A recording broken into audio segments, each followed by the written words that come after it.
Thanks for joining us.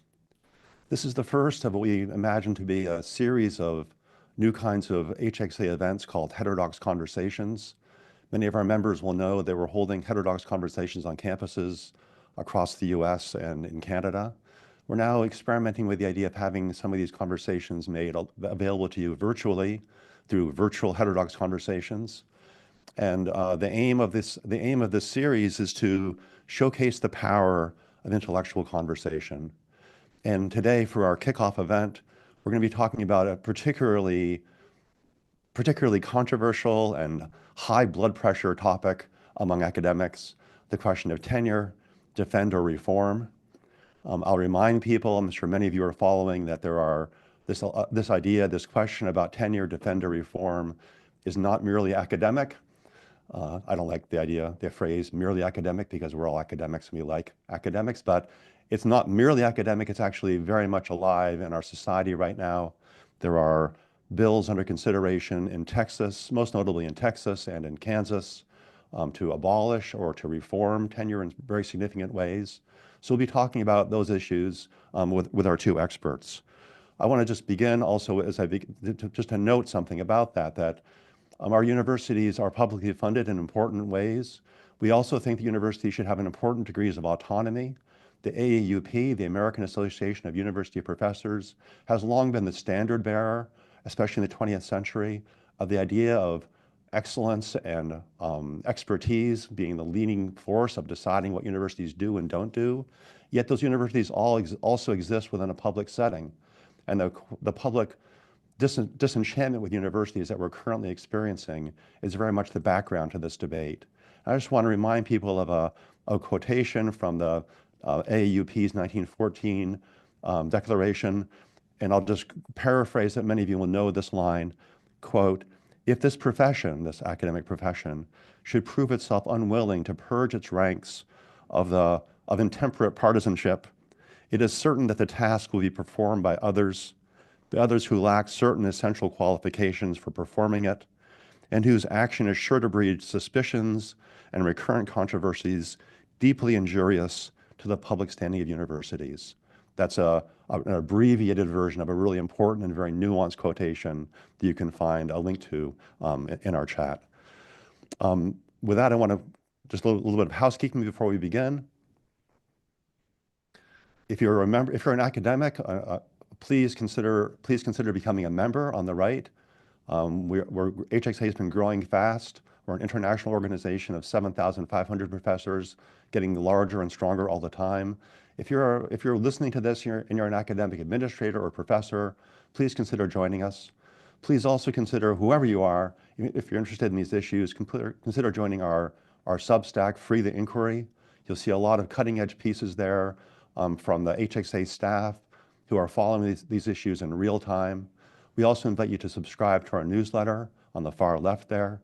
So please take these steps to become connected to what we're doing, sign up, check us out, and most of all, please become a member if you're interested in joining in these conversations. Also, very significantly, and the background to this very issue, the HxA annual conference this year is being held in New York City, June 23rd through 25th. Our topic is about power. We're interested in the ways universities interact with society, a topic which has probably never been more timely and not accidentally a topic we chose anticipating this moment. You can see the QR code there. Registration is open now. Prices will go up soon. So please sign up to the conference and come along. We'll see you in New York. Just some ground rules. Many of you HxA members know that we have this thing called the HxA Way. And we're going to ask you to follow that. I'll ask the speakers to follow these norms, but for you who will be involved in the chat and the discussion afterward, make your case with evidence, be intellectually charitable, be intellectually humble, be constructive, and be yourself. I think in this topic on tenure, it may be especially challenging for us who have personal interest in these topics to perform these virtues. Next slide, please. I just want to mention that these Heterodox Conversations are modeled on a lecture series that I helped with some students build around some years ago called the Janus Lecture Series, which featured two speakers in conversation with each other. The main innovation of that lecture series was that it was not meant to be a display of two gladiators fighting it out on an auditorium on the stage. Rather, these events are meant to be opportunities for you, the listeners, to deepen your understandings and to think more about these ideas for yourselves. And at those events, we used to give a prize for the best question. We called it the Hardball Question Prize. And importantly, we didn't care actually who won the prize. We created the prize to send a certain signal about what the events were about. And the prize was given, and here's the important bit, the prize was given to the speaker who asked the question, and the listener who asked the question, that best disrupted the premises of one or both of the speakers. So the prize was meant for, and to signal the idea that what we're here for is not to cheer for one side or the other, or simply to repeat things you want to put out there, but rather for us to sincerely look together at the underlying premises so we might think about these issues in new ways, stimulated by the insights of our two speakers. And second, next slide. I'll just mention that at Brown, at least, we used to threaten the students with what I call the softball prize. I actually went to Walmart myself and bought the softball. And we would threaten the students in the audience. If you ask a question that signals at the beginning which team you're on, you're in danger of us walking down the aisle and handing you the softball award, because we don't want softballs. We want to have hardballs in the best sense of the word of hardball, that is trying to look for the underlying premises, understand what they are, and the deeper we can disrupt them to make new creation and new ideas happen, the better we're doing. Let's start the event. So we're going to have two presentations from our speakers, 10 minutes each, and then we're going to have substantial time for you to ask questions in the chat. The HxA team will be working in the background to pick the most upvoted questions for me to present to our speakers. So if you're asking questions or seeing questions that interest you, that you would most like to have asked to our distinguished panelists, please upvote those so we can get them on the queue. We have two speakers that I'm really delighted to have with us today. Ellen Schrecker is an American historian, best known for her research on McCarthyism and American higher education. Ellen's latest book, edited with Valerie Johnson and Jennifer Ruth, is entitled The Right to Learn, Resisting the Right-Wing War on Academic Freedom, which came out just in 2024. Ellen is a retired professor of history at Yeshiva University, and she belongs to the AAUP's very prestigious Committee on Academic Freedom and Tenure. Ellen, we're delighted to have you with us. Along with Ellen, we'll be hearing from Mike Shires. Mike Shires is the Chief of Staff and Senior Vice President for Strategy and Operations at the UATX, the University of Austin. Before assuming his role at the University of Austin, Mike served as a professor and a senior administrator at the Pepperdine School of Public Policy for 23 years.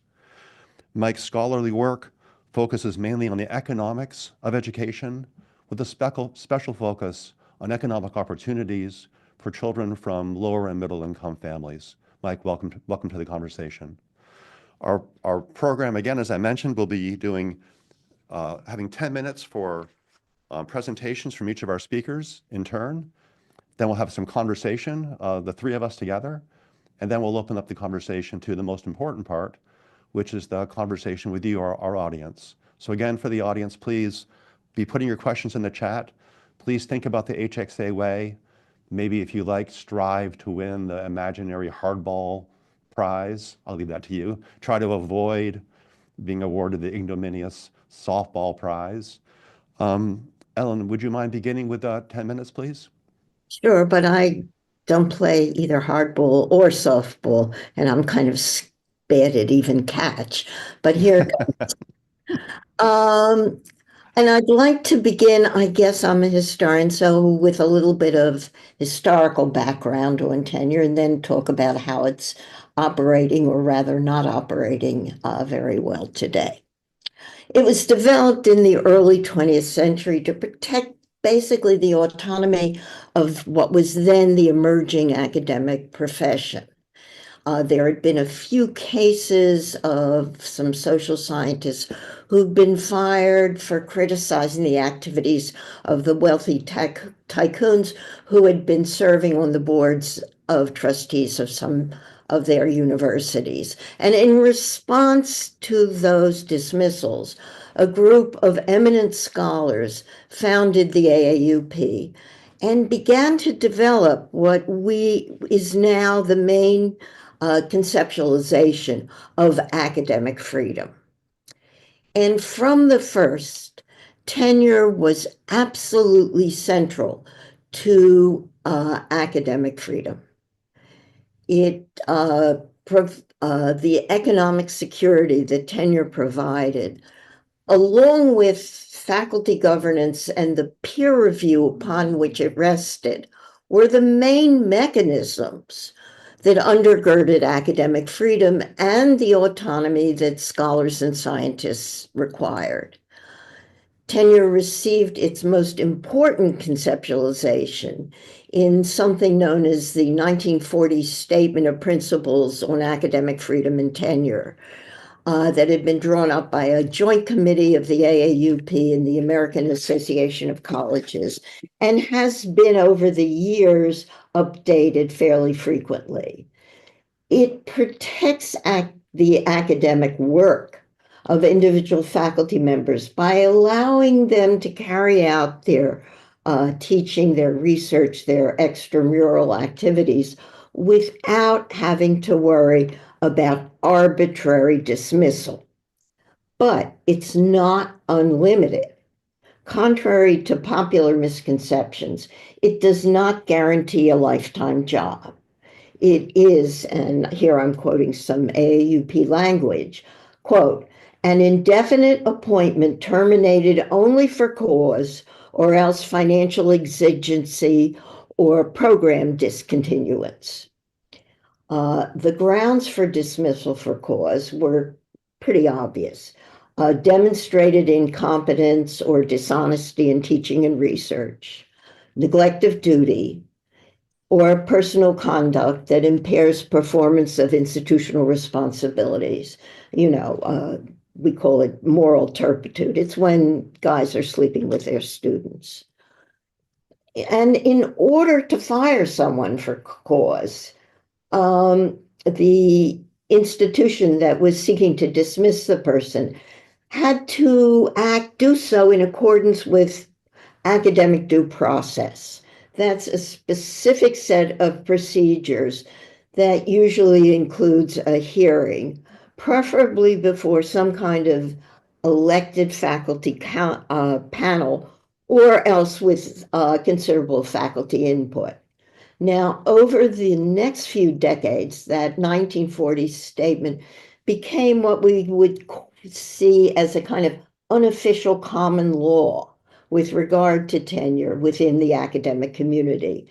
And it was endorsed by about 280 disciplinary societies and other academic organizations, and importantly, cited or incorporated into faculty handbooks and union contracts of the roughly 600 institutions that actually have tenure systems.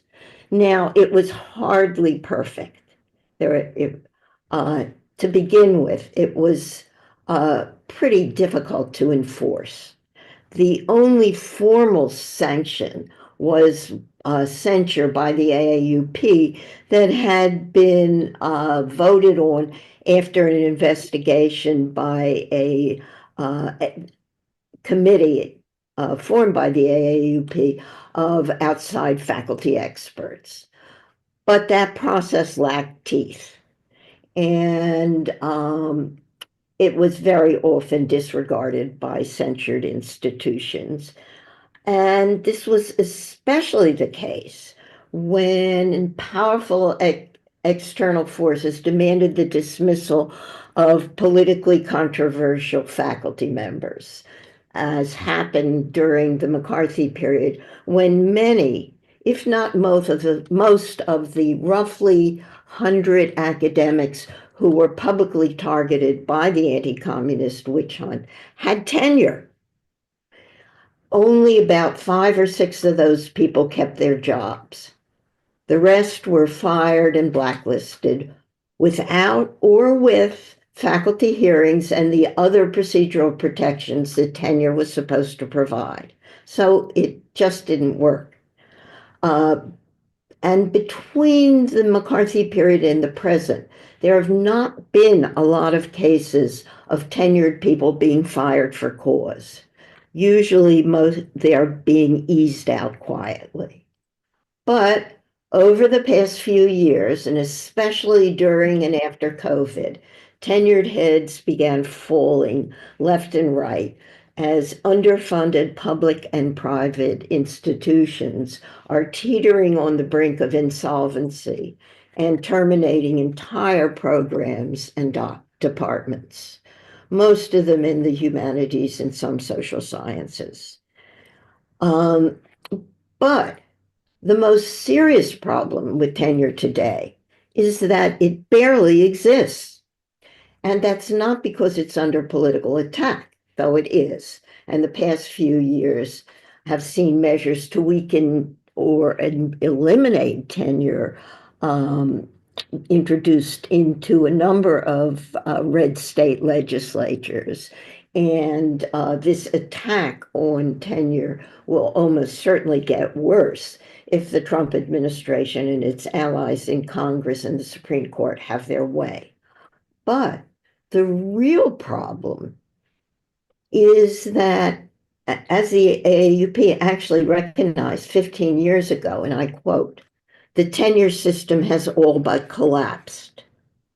It has collapsed because less than 1/4 of the nation's faculties are now tenured or on the tenure track. That's right.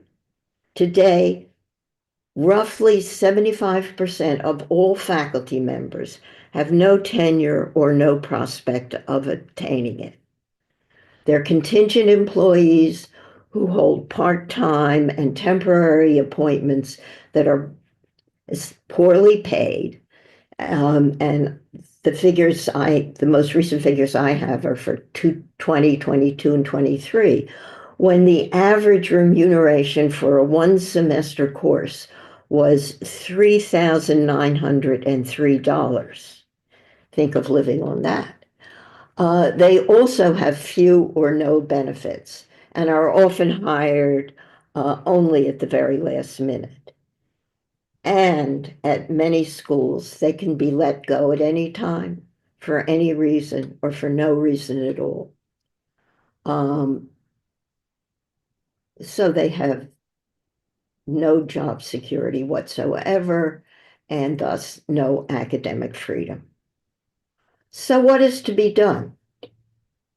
Over the years, the AAUP has been recommending specific procedures for turning contingent faculty jobs into tenure and tenure track ones.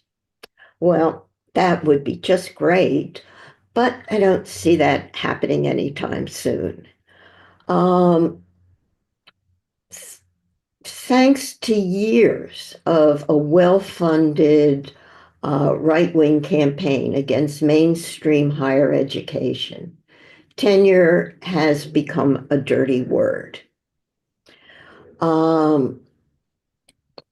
That campaign has demonized faculty members, convincing much of the public that they are out-of-touch radicals and elitists, instead of the rather insecure and underpaid gig workers most of them are. Now, until November, I could have told you that this situation was slightly beginning to improve, mainly through collective bargaining by academic unions, I think, because of the use of grievance procedures and the obtaining certain contract provisions that provide more job security. And what I think is crucial is not to get all hung up over tenure, quote unquote, the traditional form of tenure, but rather over ensuring job security so that people are not being fired arbitrarily. But in any event, the main issue we are confronting today is not just whether tenure as we know it can be retained or restored, but whether higher education as a whole can be preserved from the forces of ignorance that threaten to destroy free inquiry and impose a narrowly partisan political agenda on America's already endangered faculty members. So let's talk about that. Thank you, Ellen. Mike Shires, 10 minutes for a statement, please. Sure. And it's so tempting to respond to the question that was left at the end about academic freedom and the forces of ignorance influencing the process. But let me go back. And by the way, thank you, Dr. Schrecker. I loved your history of tenure and its role. I think it captures the essence. I mean, this whole idea that tenure kind of emerged out of this, our board of trustees all own businesses, and I'm an academic member of the faculty who might say something that would influence one of the trustees' businesses, and lo and behold, I'm going to get fired, right? And so there was a clear need to build mechanisms that protected the academic freedom of those scholars and those institutions. And also, I mean, Dr. Schrecker is one of the world's leading experts on McCarthyism and kind of the profound impacts that had inside the academy. And if you go back and you look at the history, kind of the practical history of tenure, it kind of had three functions. Especially when it first started, professors didn't make very much money. And so in some ways, this was the job security argument that they used in labor unions and everywhere else to say, to make this low-paying job attractive, we have to give you some extra benefit. And so there was an aspect of making the jobs more attractive. There was also a sense of stability. And I mean, you just have to pick up today's headlines and realize the American political system reinvents itself every 4 years, to think about what that would do to the educational and learning environment on campus communities if, in fact, your faculty reinvented themselves every 4 years. And so there was that kind of stabilizing element. And then the one that, got the most attention and was the central argument, but which I think has evolved in some interesting ways, is the academic freedom argument that said, literally, I'm a scholar, I'm going to do my work. You can't fire me for doing my work. You can fire me for other reasons. If you want to get rid of the department, or if I do bad things, then you can get rid of me. But I am free inside my institution to express ideas, no matter how outrageous or no matter how oppositional they are to the administration of the university. And it was kind of this classic ivory tower. And people pick on higher ed as the ivory tower. And I know Dr. Schrecker has a book that talks about the ivory tower. And I mean, the idea there was it was a laboratory for these crazy ideas, for people to bounce them off each other. And sometimes faculty would even take positions. I know in my own classroom, I take positions I don't agree with sometimes to push the students into new boundaries, right? And that's the whole idea of academic discourse. And that really worked very well in the long history of the academy, kind of leading up to the modern era, when institutions were fairly pluralistic. I mean, if you think about kind of the McCarthy era, there was a sense that the institutions had a good handle on open discourse and conversation inside the institution, that there were open and free dialogues. And so we wanted to preserve those. But what's happened since then is kind of striking. If you look at the ideological balance on college campuses now, it's very monolithic. There are some campuses where literally there are no people of a conservative persuasion in any classroom in an academic department. I mean, there's some institutions, if you look at the rankings and the reporting out there, where there's 95% supported supported the Democratic candidate in the last election, and 3% supported the Republican. I mean, there's this huge ideological divide on campuses. Now, that's not an accident, and tenure's contributed to this. And, we could talk about the classic attacks on tenure, right? We all know that colleague, that even though there are rules that allow us to fire the colleague who stops doing their job, we don't, because we don't want to be that person next. And in full disclosure, I had tenure for 17 years at Pepperdine before I gave that up freely and almost without pause to go build an institution that doesn't award tenure. And the whole idea of the institution is that we want to have that academic freedom, and we have to create mechanisms. And I think that's where the future of the academic freedom conversation is headed. I mean, as Dr. Schrecker pointed out, 25%, and we're talking four-year faculty here, 25% of four-year faculty positions are roughly or tenured. And a lot of those are hangers on, right? Those are people who haven't been aged out, and there's not even clear prospects that when they get replaced, they'll be replaced by a tenure track line. And so we can expect to see that number go down further. But what has transformed, I think, over the last 20 years in the academy is this monolithic ideological focus. And in fact, I like to say the ivory tower has become the ivory temple, that there is, in fact, a perspective that's allowed on campus. And it's not just in the tenure process, but the tenure process is the sledgehammer that makes sure nobody gets through. But it's about, I want you to write a diversity statement to apply to my institution. I want you to tell me how you're going to conform with this kind of critical theory, ideological perspective when you apply to my campus for a job. And when you go up for promotion or you go up for tenure, you have to write essays about how you're creating this environment that checks these boxes around this ideology that's mandated in the campuses. And so part of what's happened in the campuses is tenure has protected the folks who are sitting there who have adopted these ideologies and kind of promulgated them and basically made them unassailable. Now, by the way, Dr. Schrecker, just to give you some comfort about McCarthyism, when I was a student at UCLA in 1982 during the Cold War, I went to become a political science major. The reason I didn't was because the first day of class, my professor was all about Mother Russia and its beauties and joys and how communism is superior to capitalism. So even then, some diversity of thought made it through the system, even despite the McCarthyistic era. But I think today that doesn't happen very often on campuses. And even with tenure, you see faculty who are kicked out for their ideas, for what they believe. I mean, folks like, Joshua Katz and Roland Fryer and, Brett Weinstein. I mean, folks who took a position. Now, I will say that tenure is not the whole of the problem in these institutions. In fact, so many different parts of the process have been co-opted. If you think about Title IX processes, administrator coercion, that let me call you into the office and tell you this is bad for your career if you keep saying these things. Restriction on travel funds to go to conferences. I mean, there's all kinds of ways of influencing faculty thought and limiting faculty thought outside of tenure. Tenure is supposed to undo all that. It's supposed to be the magic thing about it. I think that, if you think about the up or out aspect of tenure as well, it creates a lot of dynamics and stresses inside of departments that departments increasingly aren't interested in. The idea that after 6 years, I either get tenure or I have 12 months to leave, right? I mean, that's the standard tenure model for institutions that have it. That creates a lot of discord on campus. I was literally counseled during the year I went up for tenure, Mike, I want you to teach your classes, do a great job, and then leave. Don't hang around with anybody. Don't get involved in any conversations. It really does undermine the dynamics of the department.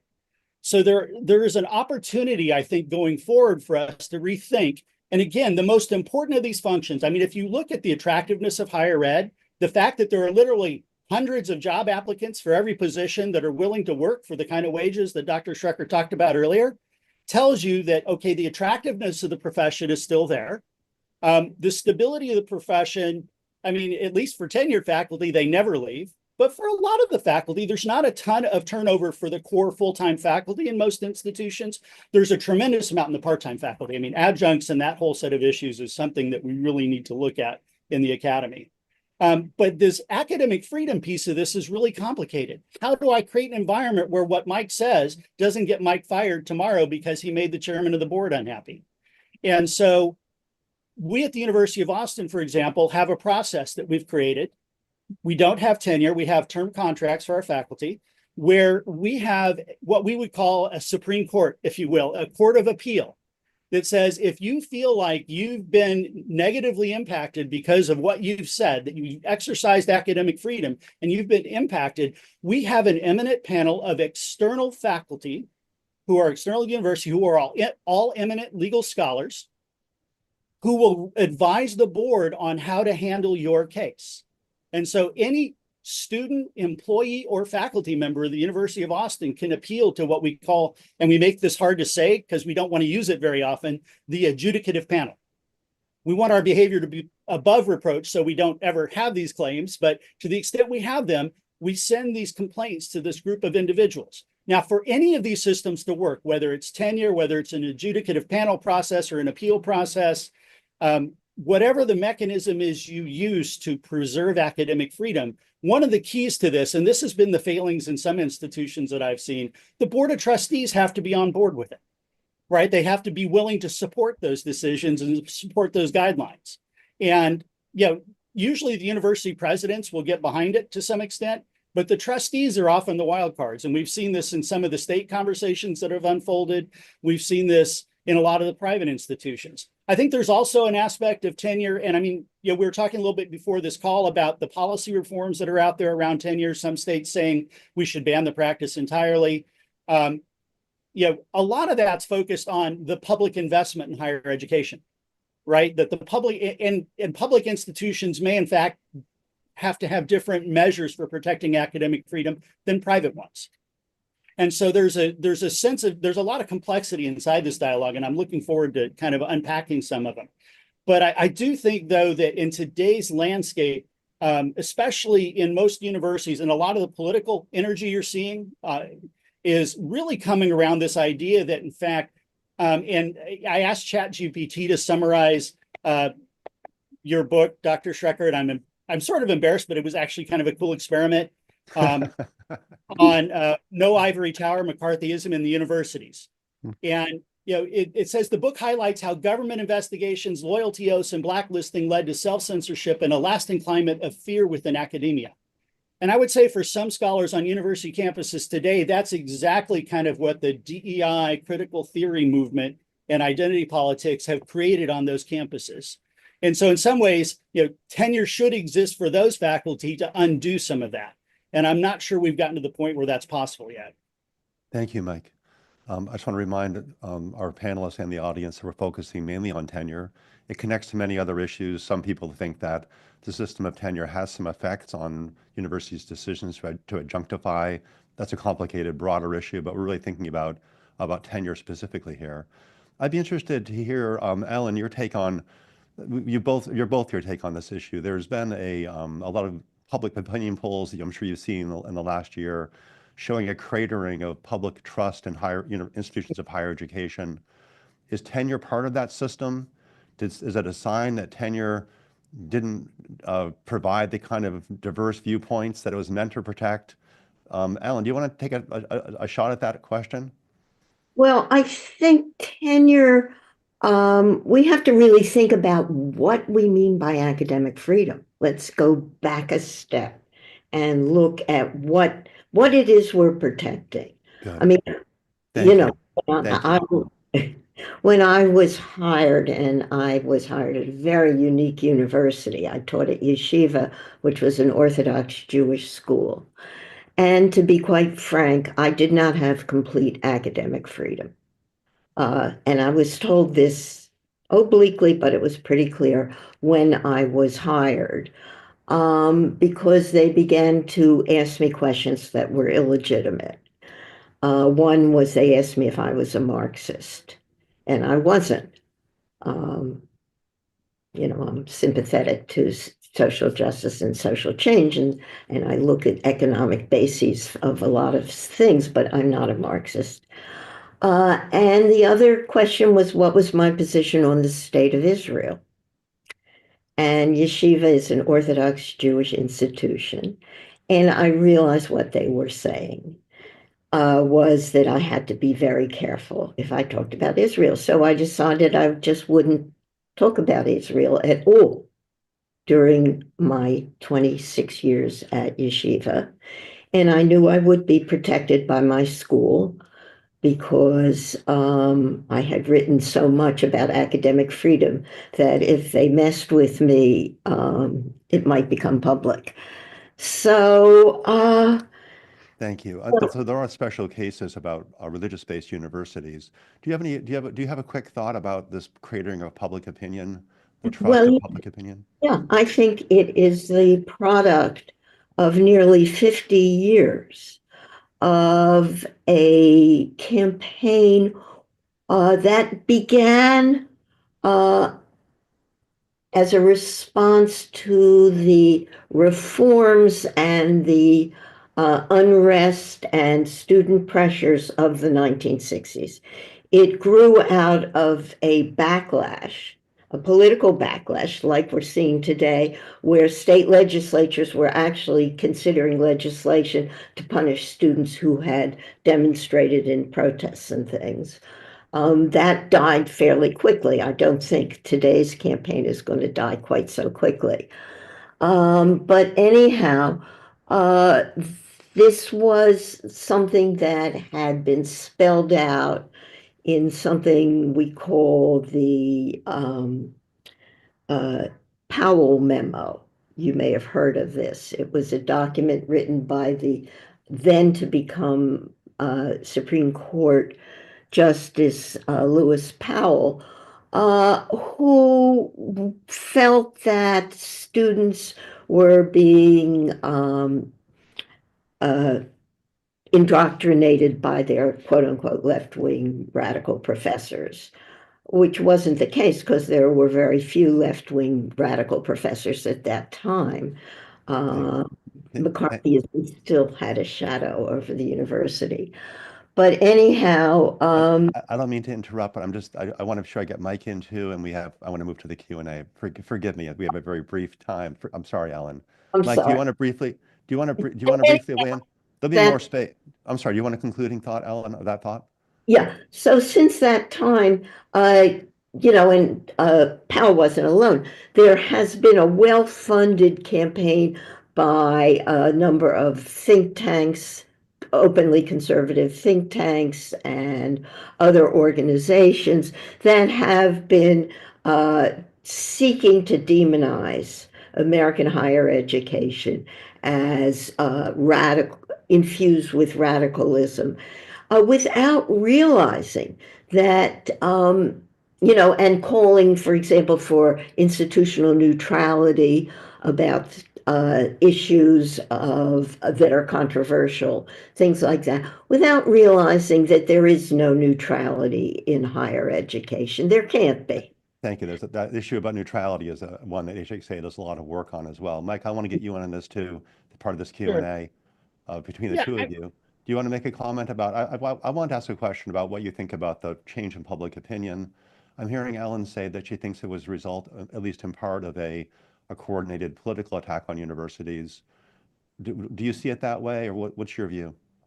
I mean, let's be clear. There's been a lot of coordinated political attacks on both sides of the issues. There's a lot of folks who are very energized around this issue of free speech and around the idea of a plurality of perspectives inside of universities. And I think, today it's interesting. The University of Austin is founded on this idea of civil discourse and the pursuit of truth and open dialogue. Fundraising wise, we get a lot of support from these folks that Ellen's talking about kind of on the right side, but we also get a ton of support from those very 1960s free speech folks who look at higher education today and say, that has ended. There is no free speech on campus today. And it's those, we get support on both sides of the political spectrum who are all saying that the public perspective is that higher education has lost that plurality of perspectives and has been co-opted by one side or the other. And so, all these institutions kind of align around these questions. And that's why, I like to use the phrase the ivory temple, at least for a lot of folks. And I think this last election for kind of the middle of America, the message has really been, we're worried about having that diversity of perspectives and having real conversations like we're having today, instead of having the kind of conversations that aren't happening in Congress. Thank you. Thank you so much. I want to move to questions from our audience. There's a number of them that's being sent to me. Let me start with one from Ali Kritston. Here's the question. So many faculty processes, from committees on P&T to the formation of departmental and university procedure to peer review of articles, grant and conference proposals, and so on, all these different processes depend on faculty reviewing and policing their own. This is part of the AAUP idea of university self-governance. And the question that Ali's asking is, what happens when stakeholders outside the academy no longer have any confidence that we can do this objectively, fairly, or successfully? Would you mind just briefly responding to that? We have so many questions in the queue. What do you think about that? I think Ali's identifying that as one point of this lack of trust. Yeah, well, I would argue that that's really demonization, a kind of stereotype that has been pushed. Yes, faculty members are much more liberal than the uh, bulk of the American people. Maybe that has something to do with how much work we've been doing, looking at evidence, uh, looking for both sides of an issue and looking to, the scientific method requires you to look at opposing, uh, you know, views of whatever it is you're dealing with. And the scholarship on the way in which faculties have been demonized is out there. There's, a very detailed study and very widely known study by Nancy McLean that reveals how these wealthy philanthropists like the Koch brothers have been spending money creating uh, right-wing groups consists of groups that on faculty, funding chairs in, free enterprise, things like that.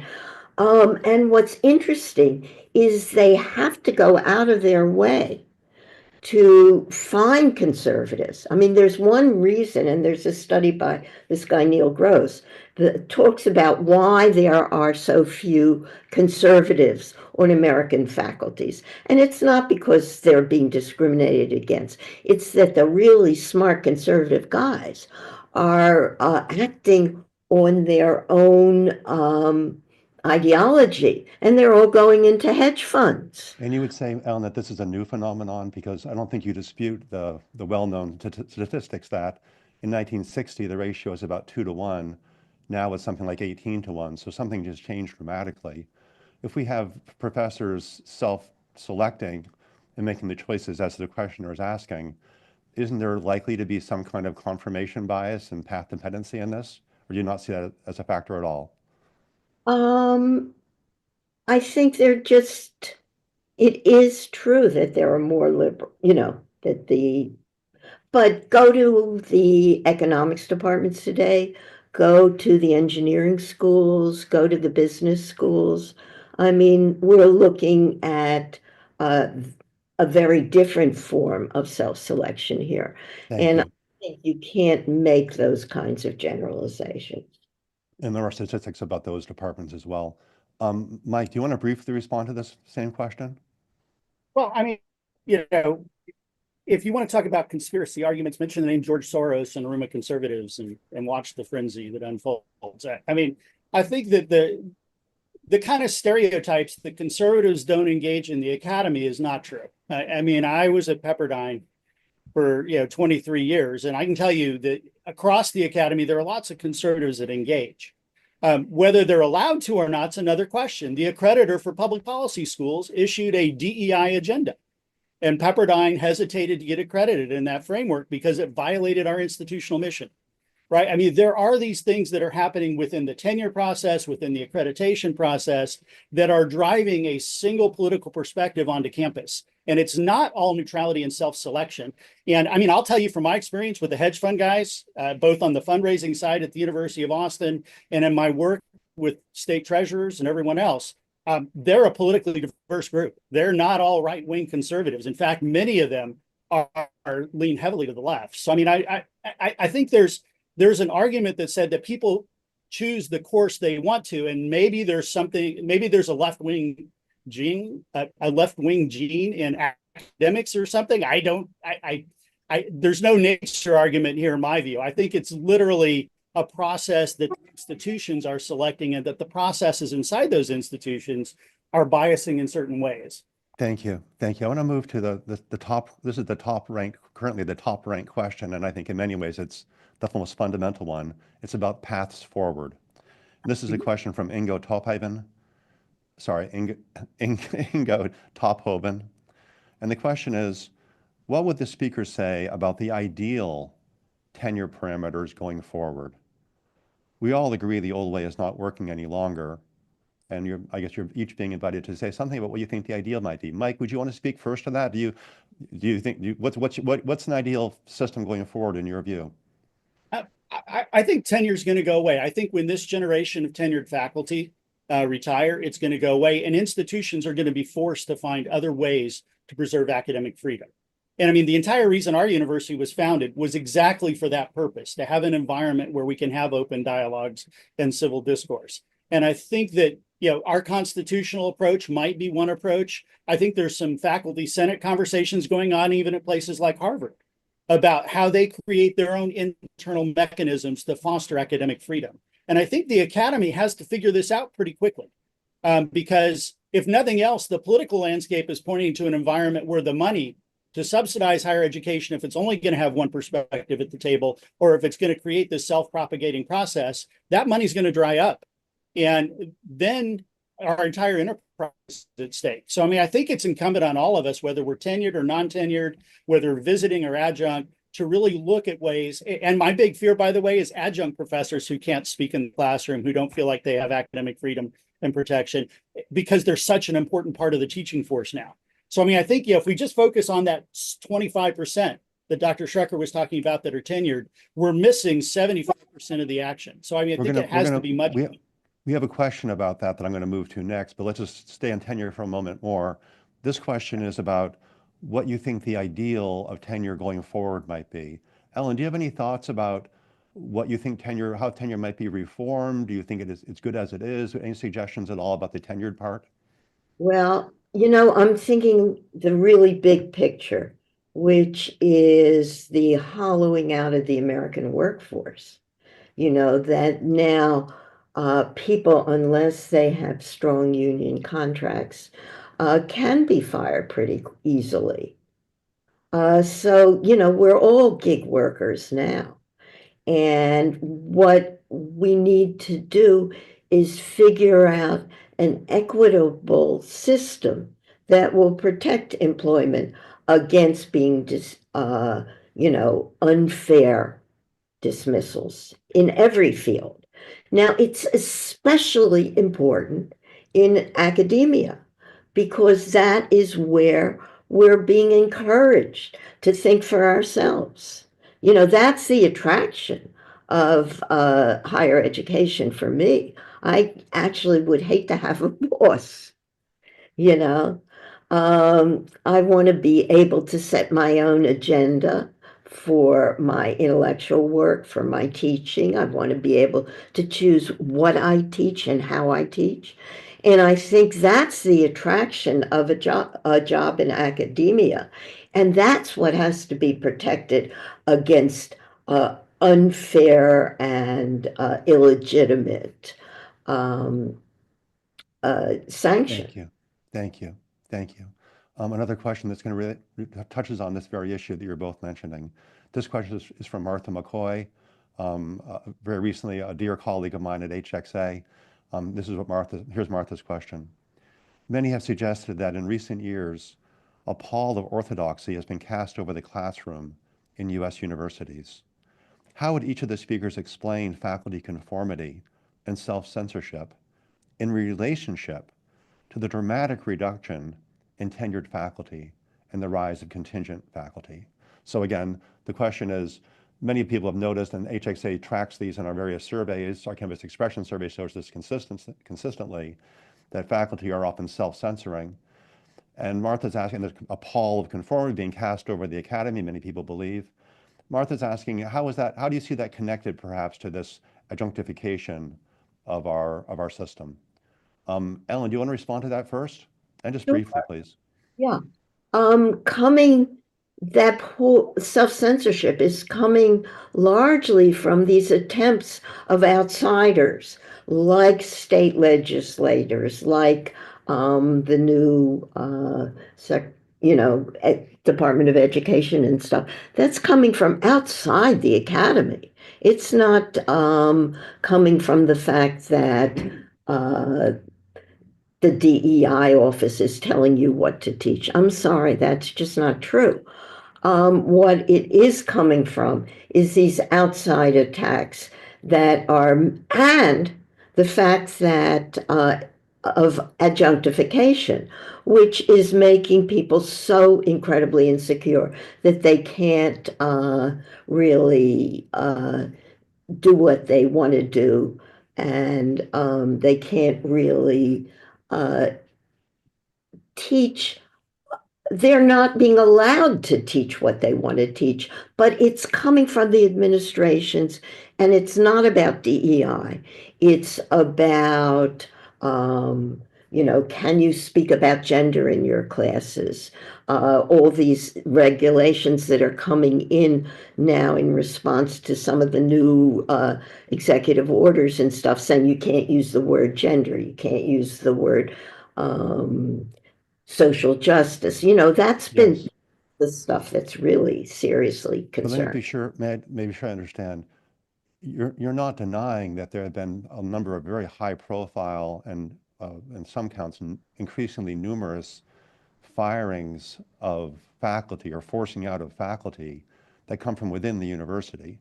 High profile cases such as Carol Hooven at Harvard, Scott Gerber at Ohio Northern, where faculty are speaking out against policies that are in tension with what the university administrators want to do. And it's those administrators, not outsiders, so far as I know, who are forcing that. You don't deny that, do you? Well, I You're not think, saying that threats are only from the outside. yeah, I see even more cases on the other side at this I point. see. Okay. Talking about power here. Okay. And Thank you. Okay. Thank you. Mike, do you want to speak to that question? It's a question about where the pole of orthodox, is there a pole of orthodoxy, and then specifically tying it to this rise of adjunctification.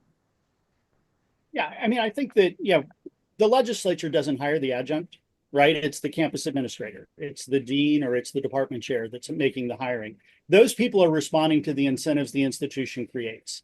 That's why I was saying, when you think about the institution, tenure is part of a package of processes that, I mean, many believe, in my experience, are leaning in one direction politically and ideologically, whether it's DEI or whether it's, and I mean, we don't have communism on the table this month. It may come back in the future, you never know. But it's the kind of environment where there is one allowable ideology allowed on campus, and the way that's enforced is by the questions that are asked, by the decisions that are made. Dr. Schrecker talked earlier about using evidence to find answers. Well, values drive the questions you ask and the tools you use to ask those questions. If you have a hammer, everything looks like a nail, is the old proverb. But core values matter. And if you're looking for answers through a certain lens, you're going to find answers through that lens. And so, being an institution of faith, Pepperdine was an institution of faith as well. And for me, it was never a quandary, because I always believed, if you believe that God made the universe in a certain way, the right answer was going to be the one he made. Right. And so it was about searching for truth. And when you found it, you knew that it was just going to validate your faith. And I think that that's a lot of what's going on both sides of the ideological spectrum inside of a university, whether you're in the social justice DEI space or whether you're in a different space. You're looking at it through those lenses, and you're going to find those answers. It's just right now inside of institutions, the reality is that, in fact, inside the institutions, the leftist kind of perspective, I think, is dominant. And in the broader society, it's reacting to that dominance by putting pressure. Thank you. I should say that, as I mentioned at the outset, this is the first of, and in that sense, an experiment of this new forum. I have access to all the questions in the chat, which I'm reading on the side as I'm listening to you, and there are just so many interesting questions rising up in the chat. But we're short on time. What I'm going to do, I think, is I'm going to read two more questions, and I'll just stack them, and I'll invite each of you to speak briefly to one of the questions that you find most important or most interesting. So let me read two questions to the audience. And to the audience, thank you for all these great questions in the chat. We're going to be thinking, the team and I will be thinking and tinkering about ways we can adjust things to get more of your questions asked. But here are the two questions I'll stack for you. First, from Hal Arks. Hal writes, what do you recommend be done if a faculty member is far below average, but cannot be deemed to have failed to perform the required duties? So the question is, what if someone's far below average, underperforming, but they haven't crossed the threshold where they're, for example, just not showing up for class or something egregious? So that's one question. Second question, and the last one that I'll stack, is from Perry Dane. Perry asks, is there any evidence that schools without tenure systems have more ideological diversity? So again, that question is quite straightforward, I think. I'm not sure who likes to go first. Mike, do you want to take one of those questions? Sure. I mean, what should be done with faculty who aren't performing? I mean, they shouldn't be there anymore. I mean, I think, any employer, you want to try and help that faculty member achieve and be effective. And if they can't respond to that, then you replace them. And one of the things by having term contracts, for example, at the University of Austin, is we have a process that's part of that review process. It's not just a checkbox. And I think that's, for us at least, that's a key mechanism for making sure we have high quality faculty. The other thing is building a culture to quality where the faculty actually lift each other up and build each other up. And, that's another part, I think, of academic leadership. In some ways, it's turned into management and babysitting in some cases, whereas the reality is that you should be leading your faculty to have that culture. So thinking about the culture of universities, as I think you both know, is a central concern of HxA. So thank you for mentioning that. Ellen, I asked those two questions. Is there one of them that you might like to speak to? Well, I think we have to I'm going to push, the adjunct issue yet again. Please. But the school has a great deal of responsibility for making the conditions of somebody's work acceptable and doable. And that's what's happening today is that, for example, tenured full-time faculty and even tenure track faculty are so stressed because they have to do all the service work. Adjuncts and part-timers don't do the sort of basic administrative work of student advising, writing letters, and also looking at do all the hiring and everything. And they're so overwhelmed that they hate their work as well as the poor temporary gig workers. So we're dealing with a very demoralized set of institutions that over the years, because of I'll go back to the backlash against the 60s, they've been underfunded by state legislatures. The percentage of operating expenses by state legislatures is now in the single digits in many, many places. And so you're having faculty fearful of losing their jobs, even though they have tenure, because their departments are going to be cut. The University of West Virginia, the flagship university, got rid of foreign languages. You can't do that and still be a university. I mean, this is what we're really looking at. And I think that's more of a problem than any ideological balance one way or another, is the fact that it's almost impossible to do the work of a faculty member today. Thank you. Thank you, Ellen. And thank you, Mike. Just thank you both for taking time to be part of this conversation. And to the audience, again, thank you all for taking the time to join us and for asking such wonderful questions on this, our first experimental go with the HX conversation. I'm seeing even more comments in the chat popping up. One thing is people are asking how they can get in touch with the panelists, and you'll see the panelists' contact information popping up in the chat. Please feel to reach out to them there. I also wanted to just remind you all that please subscribe to the free the Inquiry newsletter, which is HxA Substack. You'll find a constant flow of articles addressing there by the HxA team, addressing controversial, timely issues as they're popping up, and as we all know, they're popping up now in this period more than I've ever seen in my lifetime.